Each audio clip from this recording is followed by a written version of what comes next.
Nima bo'ldi? Yiqilib tushdim.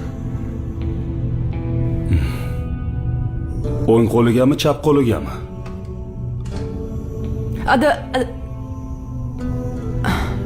Adolat, tinchlikmi, nima bo'ldi?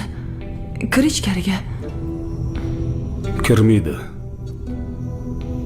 Bularnikiga boramiz. Nima ko'rding? O'zi aybdor. Xiyonat qildimi? Yo'q. Unda nima ko'rding? 2 qavat pastdagi qo'shnimiz jalba qildi. Ular etajni supurmayotganmish. Nimaga supurmading desam, yaramadim, og'riyapman deydi. Kuyovligimda kiygan ko'ylagimni dazmolda kuydiribdi. E'tiborsiz bo'pman, og'riyapman deydi.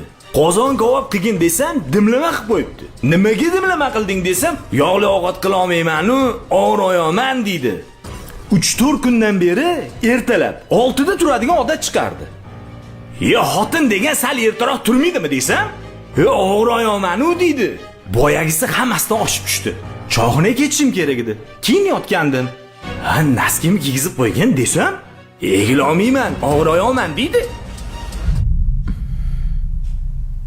Keyin qo'lim ketib qoldi. Farruh, aslida sen og'riyoq ekansan. Tushundingmi? Adolat, sen akam meni himoya qilmadi deb xafa bo'lma.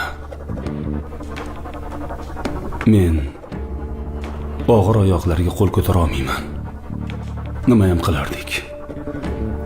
Meni singlim shunaqa dangasaroq ekan.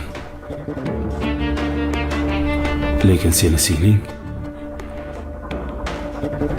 Tilla.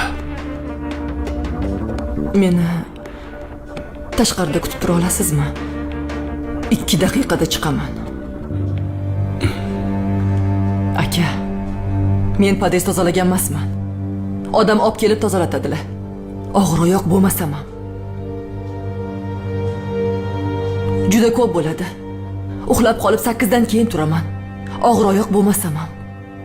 Agar biror joyga bormoqchi bo'lsam, avtobus u yoqda tursin, taksiga ham chiqarmaydilar. O'zlari olib borib olib keladilar. Og'ir oyoq bo'lmasam ham. Qozon kabob, dimlama. Aka, biz bu ovqatlarni har doim buyurtma qilamiz.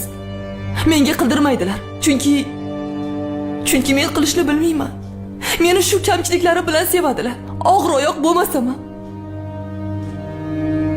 Og'ir oyoq bo'la olmayotgan bo'lsam ham.